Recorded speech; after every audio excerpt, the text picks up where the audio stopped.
Hi yogis, Katy here. So we are working on side body strengthening and lengthening this month. And in this short tutorial, we're gonna work on revolved head to knee or revolved Janu Shirshasana or prep, moving in that direction. So I would grab a strap if you have tight hamstrings or if you're a little tighter in general. Other than that, I think we should be good. So let's go ahead and get started.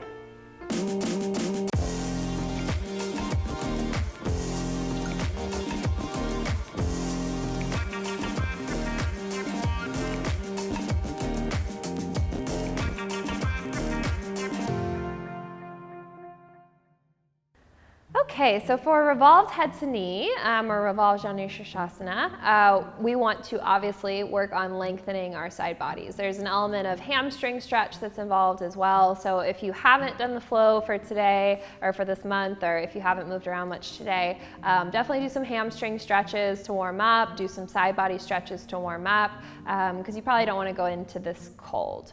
That being said, this is one of my favorite go-to poses if I have to do a photo shoot or something like that, where I need to stretch a lot of parts of my body at once and maximize my stretching. This does a lot. So you kind of get a nice hip stretch, you get a hamstring stretch, you get a side body stretch. It's just a nice all-intensive stretch. So getting started, once you've done your hamstring stretches, once you've done your side body stretches to warm up, you're gonna start with, let's say our right leg extended and our left foot inside of our leg. It could be our knee or thigh, somewhere in there.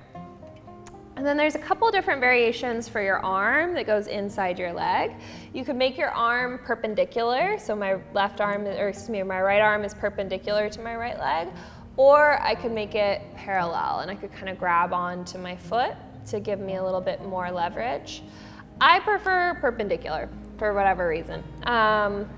Just see which one works for you.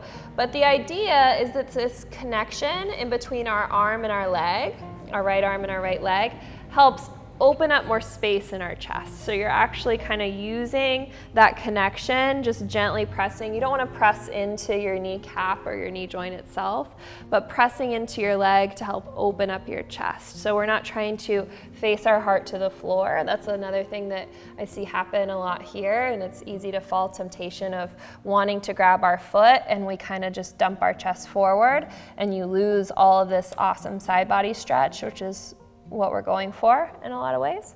So instead of doing that, using your arm inside your thigh to help open up your collarbones, and then reaching through this top arm like you're creating a rainbow effect through your arm.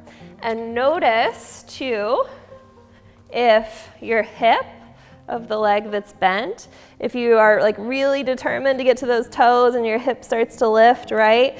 Keep your hip grounded, okay? So even if that means we have to back off of the stretch and stay up a little bit higher, keeping that hip grounded is gonna help you find more length and side body stretch. Now, if you wanna use your strap, helpful if you can find it, instead of putting it around the ball of your foot like we typically do with our strap around our foot. This, if you're super tight, very easy to just pull the strap right off your foot, right? So I prefer, if I'm using a strap, to put it around my heel or maybe even the back of your ankle. Okay, so for those of us who are a little bit tighter, it might not even be within our practice to get our forearm or our elbow to the ground. You could use a block if you wanted to rest your arm on the block, or maybe even just your hand on the ground, okay? So for a lot of super tight, strong guys that I see, that's what we do, is you just put your hand on the ground, don't even worry about getting the forearm down, grab onto your strap, and then starting to get that length through your chest, like we were talking about here, still getting all this stretch through here, still getting a nice hamstring stretch, and just being happy being here, and maybe working the hand down the strap gradually, okay? So that's totally fantastic. If, I'll switch to my more flexible side, we all have one, right? If you feel like you can get pretty parallel to the ground with your arm, then maybe you can start to find a little bit more space and eventually bend at the elbow and capture those toes, okay? So I'm not super prepped or super warm today, but you can use that space to keep peeling your chest open, maybe peeking under your tricep a little bit.